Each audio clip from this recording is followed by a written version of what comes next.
All right, we'll try this again. You recording? Yeah, let's try that second memory card, see what happens. All right, hey, welcome again. Let's get started here on, what number was this? Number 3. And it's from the older practice test, number 2, because we didn't quite get that far. So it's an Amperes law, and so let me remind you of Amperes law. Amperes law says that if you take an integral around a closed loop, so B dot ds equals mu naught times the current that is inside. And so that's what we learned in chapter 30. We didn't get a chance to cover that on the second test, so it's now here on the third test. And as long as we are at this point, I'm going to say plus and kind of leave a blank here because we haven't quite gotten there, but this is that last step. And so just some heads up for Tuesday, our last lecture, I said there was one more piece of physics we needed, and it goes right there. It's called the Maxwell's piece. And so Maxwell noticed something more. And we'll talk about that today as we look at some problems, but I'll just put it here. It is mu naught times how does the electric field or the electric flux change with time. Oh, I'm missing an epsilon naught in there. And so more on that to come. But just a little heads up, if you remember, we're going to have just enough time, and I wish we had more time, as I said, to cover one more piece of physics, and that's it. All right? So not needed for this problem, but I thought, hey, if we get started here, I might as well throw that out there first thing. And so I'm going to ignore this since it's not part of what we want to discuss at the moment. But I just wanted to kind of give you the heads up ready for a little bit of discussion later today, as I'll call it a review, even though you haven't seen it. Everything else you've seen in this review. So coming over to here, let's just draw an Ampean loop. And so if I take a wire and draw our Ampean loop, and if you remember from your book, your author liked to do the Ampean loop in blue, so I'll do the same thing. And then there's that symmetry argument. The most important part of Gauss's law as well as Ampere's law is right here. It's that symmetry argument, because here it says you have a long straight wire of radius capital R. It is made from this semiconducting material, and the current, they tell us, is not uniformly distributed. But they do tell us something really nice here. They say that the current density follows this pattern. And so the current density has a radially effect, meaning that if you're at the center and you move some distance out, so long as you're on that same distance out, you have the same current density. Now, it may change as you go to a further radius, but that's okay, because remember, when we do these problems, and particularly Gauss's law and here Ampere's law, the first part of this is that dot product. And that dot product, we need to argue from symmetry. And so we got to make sure that the symmetry argument still works here. Otherwise, we're kind of stuck. We can't actually do the integral. And so our two big arguments are, first of all, right here. What about B? What could you say about the value of B?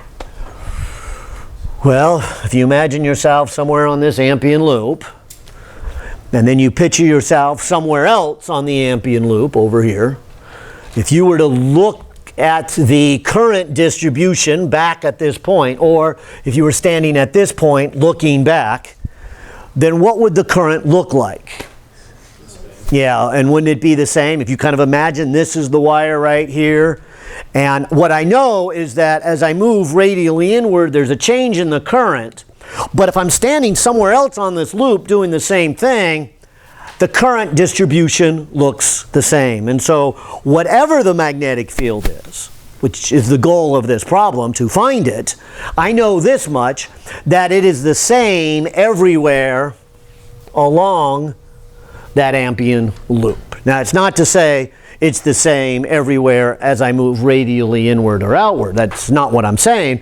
But what I'm saying is, because of the symmetry argument, everywhere around the Ampean loop. And so that's an important part of both of our Gauss's law, and I might as well keep saying that since you guys have the final coming up in a week after this week. You want to make sure that the symmetry argument is valid. Otherwise, you would do the other option, which in this case would be Ipsivar, which is not on the test, so you don't need to know it for the test, but will be on the final exam. Or if it's Gauss's law, if you don't have the symmetry argument, you can go to Coulomb's law. Anyways, but this one has that symmetry argument, and it may not be so obvious because this is a little bit harder problem than what we did in class, where we had a uniform current distribution. This one has a current distribution that changes, but fortunately it changes in a radial direction. And so it almost looked like we couldn't do a symmetry argument at first, but now I see that I can. Also, the other important thing was this angle. And we have to know something about the direction of the magnetic field in connection with the Ampean loop. And so it's both of those two that are real important. Then the calculus actually becomes, and I'll say in this case, fairly simple. Not as easy as if it was uniform charge distribution, but at least still fairly simple. And so in this one, we can again argue that this angle is either 0 degrees or 180 degrees because we know that the magnetic field, which your author has been drawing in blue, but I did an Ampean loop in blue, so I'm going to switch over here to kind of an orange color. But if I were to ask myself what direction would be the magnetic field, there's a couple of symmetry arguments I can make, and I suppose the best one is to say, what if I imagine this wire and then I completely flip the direction of the wire? Wouldn't that make the current flow the other way? All right, so that would mean the magnetic field, whatever direction it is, must be flipped. And so a magnetic field going radially outward would do that. If you have this wire sticking out and you do a loop and you flip it along a radial direction, it's the same direction. So that's not the direction. And since we got lots to cover and we did this in class, I'm going to go ahead and jump right to the conclusion that the only possible direction for the magnetic field is tangential to that loop. That way, when you flip it, you get a reverse. Maybe I shouldn't draw both. I'll just draw that one. Although, since I haven't labeled which way the current is, I'm not real sure which way to do it. Although I think in the problem they label it. Or maybe they don't. That's a terrible photocopy. Yeah, and so is this. So it's not labeled what direction it is. But let's just say it's coming out of the piece of paper. So I would take my right hand and hold my thumb in the direction of the current and curl it, and then I would see that they are pointing in this direction. All right. Like I said, that's the two big important pieces of doing Ampere's law, is having enough symmetry argument. Because then you just get an integral of ds, and I probably should put a closed loop here in my integral. And this makes it really nice because if the Ampean loop has radius of little r, let me use little r because your author has big R here for the nature of it. Oh, and I apologize, I didn't read this carefully enough. It says the current density to have a uniform magnetic field inside the wire. And I thought it was asking both inside and outside. I didn't get a chance to read over these real carefully, so make sure I don't miss that one. So I'm gonna readjust this because my Ampean loop then should be on the inside, since that's where I'm trying to find the field. So let me fix my picture a little bit so that it matches the problem. But once I've done this, and so far none of my argument has changed, it's just now I'm on the inside of the wire looking at the current, but it still is uniformly distributed. Also, it has that symmetry of when I flip it, it has to go in the opposite direction. And so all of that is the same. And so when I actually do the integral, it becomes b times 2 pi, big R, little r. Yeah, good. Little r, because that is then the circumference of the Amperes loop. All right, and so that would be the half the problem. That would be the left-hand side. The other side is really the hard part for this problem, is then it says mu naught, and then it says how much current is on the inside. And if you'll let me kind of color this in, then if I have this Amperes loop in blue, then the question is how much current is enclosed by that Amperes loop. So it's not the total current, because the total current is spread out in the wire, and so this then becomes an integral. And so if you remember, current density is the amount of current spread out in a little given area. And maybe the thing to draw up here is a little better picture. If this is kind of my Amperes loop, and I'm looking at the inside,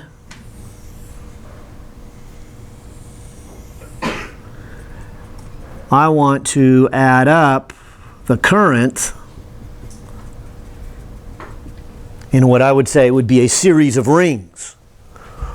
One ring plus another ring plus another ring. And why rings? Well, because I'm told in the problem that the current density changes with the radius. I don't know how it changes. There's this power of n that I'm not told, but I do know then that this current density moving out is either getting bigger or smaller, depending on whether n is a positive number or a negative number. And so as it spreads out, there would be more or less current in the ring. But I do know that the total current is the sum of all the current in those rings. And so I'm going to go ahead and say, if I were to find the total current inside, that would be the approach. Adding up the current densities and the area for each ring, and then I have the total current inside. And so I'll say it again. Imagine just adding up a bunch of ring after ring after ring. So I'm going to start over here and say, okay, I'm going to add up my rings. And my first ring is right here. It's b times r to the n. Or I shouldn't say that's my first ring, but that's the equation for the current density. Then the area of the ring would be 2 pi r times its thickness of dr. And that's worth pausing again too. Imagine this ring right here. This is one that I've drawn in green, and maybe I'll highlight it again in red. But this area is the area that the current is going through. And so if you imagine cutting it and laying it out straight, it would have a length of 2 pi r and a thickness of dr. And so that's how you get area, right? Length times width. So there's my area. And now I can do this integral. And fortunately, it's not a hard integral, but again, we've said that many times. These don't turn into be hard integrals. They, of course, are hard to set up. And so that's probably the hard part right there is setting this up. And so if I look at what things are constant, there's mu naught, there's b, there's 2 pi. This right here then would be an r n plus 1. So when I integrate it, I get r to the n plus 2 over n plus 2. And I guess technically the limit then would be from 0 to r. Again, maybe I should pause. Capital R or little r? Yeah, little r. Because again, I want to know the amount of current going through the Amperes loop. And the Amperes loop is inside the wire. And of course, maybe to save myself a little bit of writing, since we've got lots to cover, I'm going to say, well, that limit is this. A 2 pi's can cancel off. And after these 4 steps of mathematics, I get an equation that says the magnetic field inside of this wire is mu naught times some constant b, and that r will cancel 1 over there, and I get r to the n plus 1 over n plus 2. And so that would be the magnetic field inside this wire. However, the question then is to find n. And so it says this, that superconductors do this funny thing. They do not have a uniform current density. However, they do tend to produce uniform magnetic fields inside the wire. Yeah? I just wanted to ask, so in your limits of inversion that you crossed out, it was R equals R. That was your limit of inversion? Yeah, so my limits here were from 0. It was from R equals 0 to R equals R. Yeah.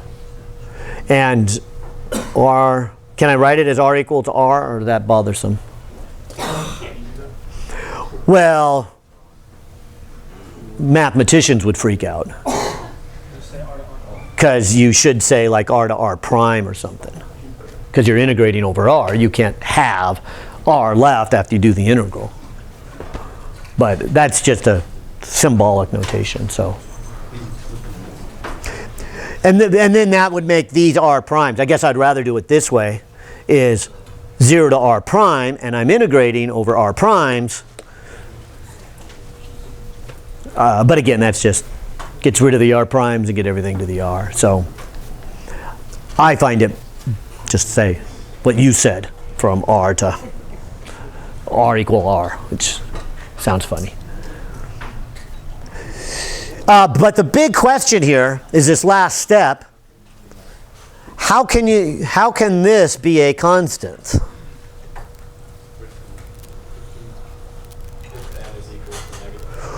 Right. A constant means that you have R raised to a power of 0. And so the last piece here is to say n plus 1 must come out to be 0. That would be independent of R. That's maybe more of a math question than anything else. So there's no variation. We know that R raised to a power of 0 is, yeah, just 1. And so R doesn't show up in the equation. So the short answer, or the final answer in all this, is n must be a power of -1. And so if the current distribution is of this type, J equals some constant over R, then with that current distribution, what will happen inside the wire is you will get a uniform magnetic field. And that was this question. What is that current distribution needed really to get a uniform field there? And so there's our Amperes law, or at least our first example. And it was the first one on the list. Now that I look at it, I'm kind of wishing I hadn't started there. It wasn't an easy one, but it was the first one on the test. Yeah. Just kind of puzzled as to why you set n plus 1 equal to 0. Like, where did that come about? Okay, right here. What would it take to make a uniform magnetic field? if I said B equals blah, blah, blah times R raised to some power, and B is a constant, then what is that some power?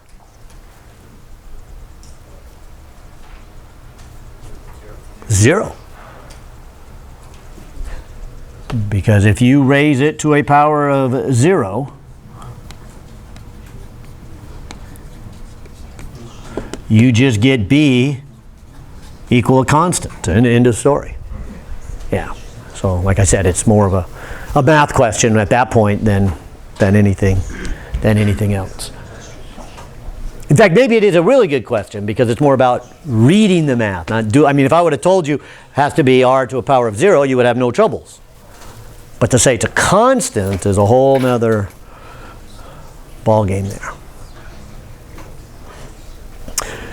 All right, well, if that one worked for you, or at least somewhat, let's try another one.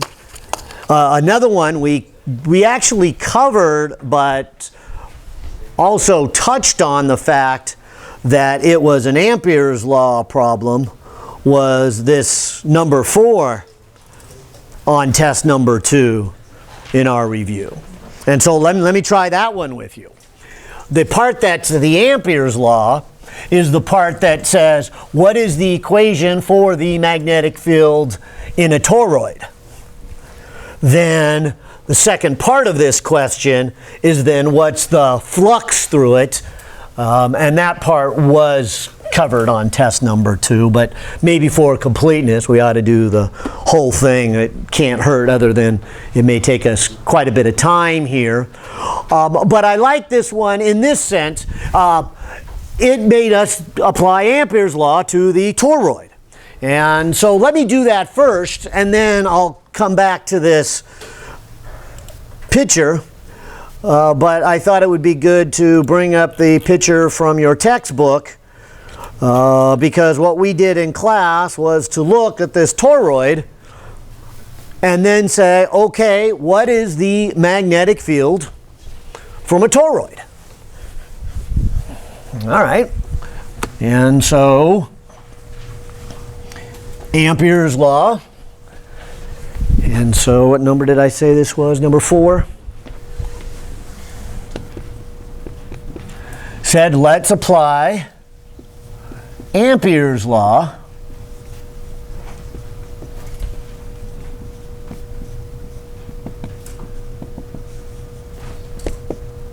and maybe again, just for completeness, I will add this new term that you guys haven't been introduced to yet, but I'll just kind of rudely introduce you to at the review.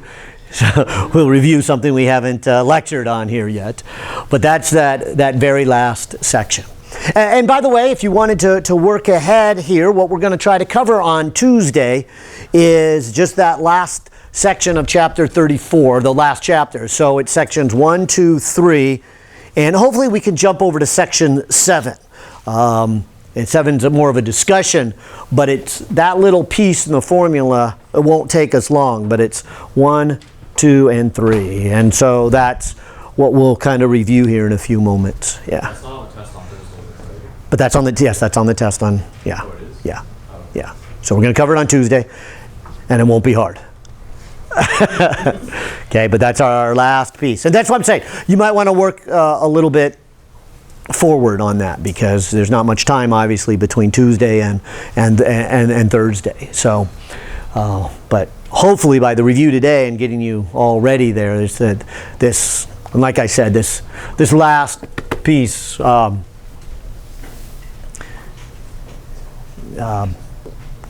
again, maybe I'm scaring you too much here, so I'll cross that out for now. Okay, but there is that one more piece, and this problem doesn't involve that piece. This problem is just find the magnetic field. And so we did this one, and let's do it again.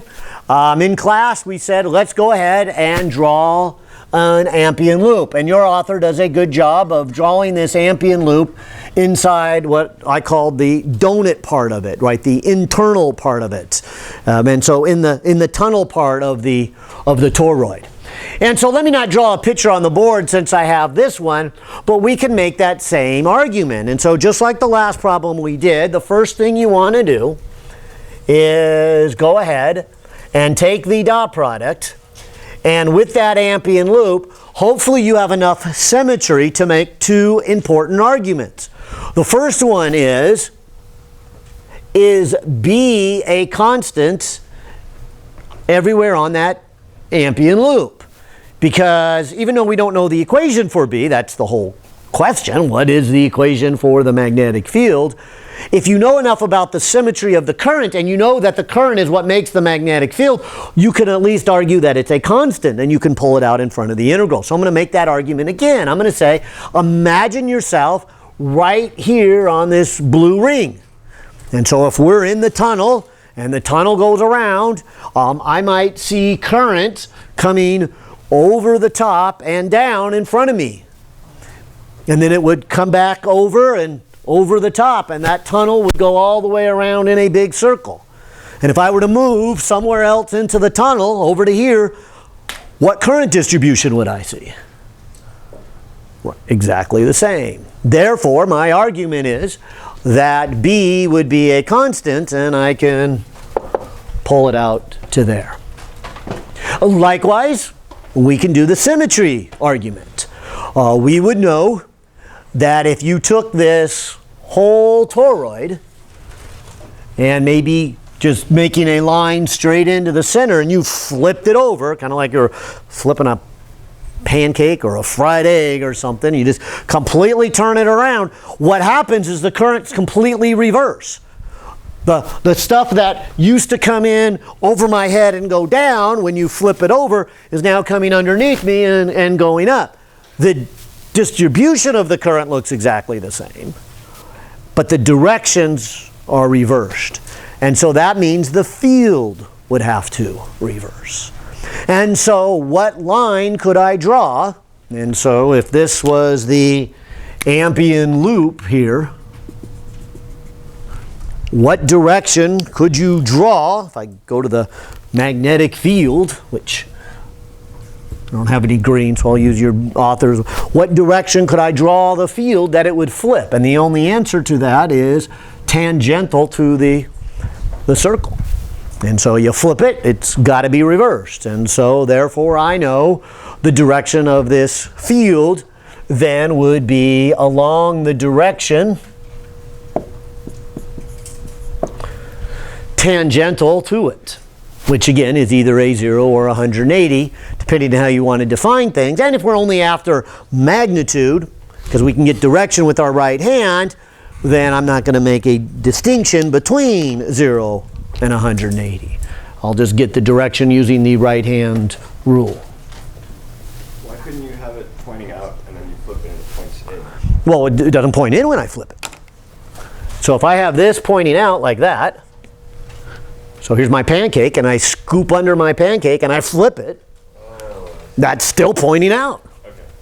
Right? So, I don't know, think of this as the hand of the spatula. Here's my, it's closer to lunchtime, so how about a hamburger instead of a pancake? All right, so we'll slip it in there and flip it over. All right?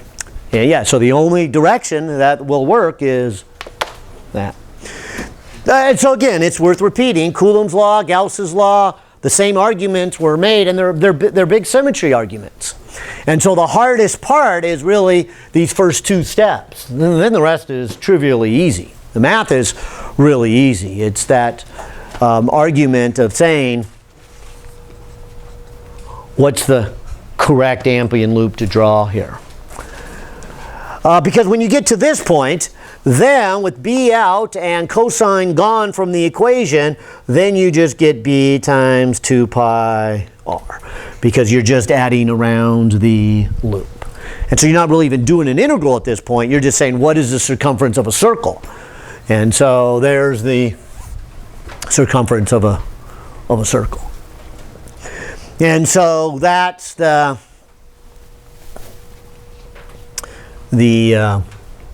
field, or I should say the left-hand side, which includes the field for Ampere's law. Now, the other side of the equation is mu naught times the current that is going inside of the Amperean loop. And then fortunately for this one, it's not nearly as hard as a current distribution, but I do see this, that if this is the Amperean loop, this current coming across the top goes in. Then it tucks underneath it as it comes back out, and so it doesn't come out within the Amperean loop, it comes out someplace greater in radius than the Amperean loop, so I won't subtract that one off, but then it goes in again. And then it comes out, but not within the Amperean loop. So the only stuff that goes within the Amperean loop are these guys. These guys that all come out are not within the Amperean loop. So this goes in. And they're all in, and they're all the same wire, so they all have the same amount. So the total current going into the Amperean loop is what I would call current in the wire times N, being how many loops do you have? And so we finish the Ampere's law part of this by saying, what is the magnetic field from a toroid? And so it would be mu naught times N times I over 2 pi r. And so there's our chapter 30. What is the magnetic field from a toroid? Now, that's really the part I wanted to show you. I'll go back to the test that we did, because the rest of this problem asks for the force on it. And since we have a lot to do, if it'll be okay, I'll leave that rest of the problem alone. But the part where I used Ampere's law to get the field from the toroid was the part that I wanted you to see, because we hadn't really covered that last time. Last time, if you recall, I just gave you that formula and said, let's do the rest of the problem. And so I'll move on. Yeah, question? About toroid? Yeah? When are you going to see when it's outside? When what? Oh, good. Yeah. When it's outside? Okay, let me go back to that picture, but yeah, I think I know where you're getting at with this. B is 0 or the I is 0, right? So, right, if you are looking at an Amperean loop that is greater than C, yes, then this side of the equation would have come out to be 0. And maybe I should say if R is greater than C. And the reason for that, I think you see here, is that if you're drawing an Amperean loop out here, this one goes in, so that's going in the Amperean loop, but then over here it comes out. And so one current goes in, one comes out. The net current then is 0. Yeah, and so you come up with 0 once you go to a radius that is greater than the donut itself. And for that matter, and you didn't ask it, but I'll say, if you were doing an Amperean loop inside the donut hole part of it, you would also get 0 magnetic field. And that one's a little more obvious because you would have no current inside of the donut hole part when you're talking about a radius smaller than B. Yeah. So that part you said not to worry about, the Maxwell part or whatever, does that come out to be 0 not yet. For this problem. Yeah, it comes out to be 0 for this problem. Okay. Right. So this part, which I haven't explained, but I think we're going to get to a problem real soon, that says this is the change in the electric field. And this is the electric flux.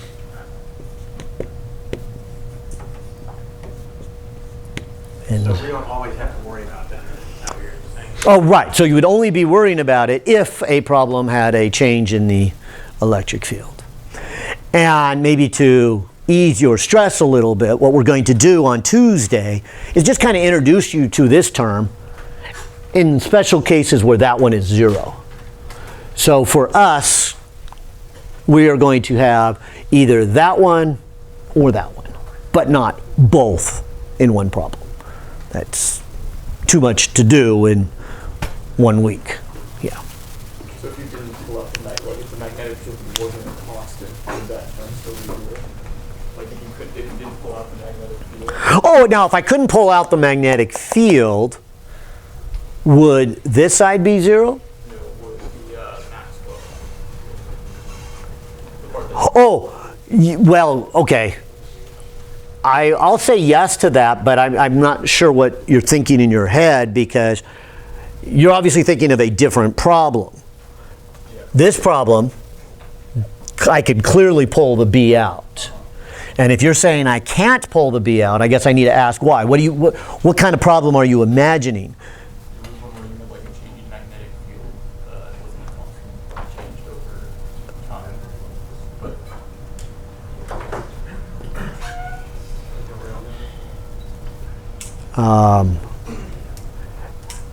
I guess I'm thinking, okay, so what if I had a wire that was a square? How about that? And so I had current in a square. There is no Ampean loop you can draw around this square that you can argue that the magnetic field would be the same value everywhere along this Ampean loop. And I don't care which one you pick. You can pick a little circle around that, and I would say you cannot say that when you stand here and you stand here, the current distribution looks the same to you. Because one time you're in the square, one time you're outside the square. You couldn't do something maybe like this, because here you'd be closer to a corner, here you would be far from the corners. You could not pull that out. So if you had a square, this would not be a good approach to solving this problem. But of course, a square is a perfect one for the B-ups of art, which we did do, which is not on this test, something coming up, but that we did squares. In fact, you had a square, or some of you had a square on the test. So we know how to do squares. I'm just trying to say is you wouldn't do it with Ampere's law. You wouldn't have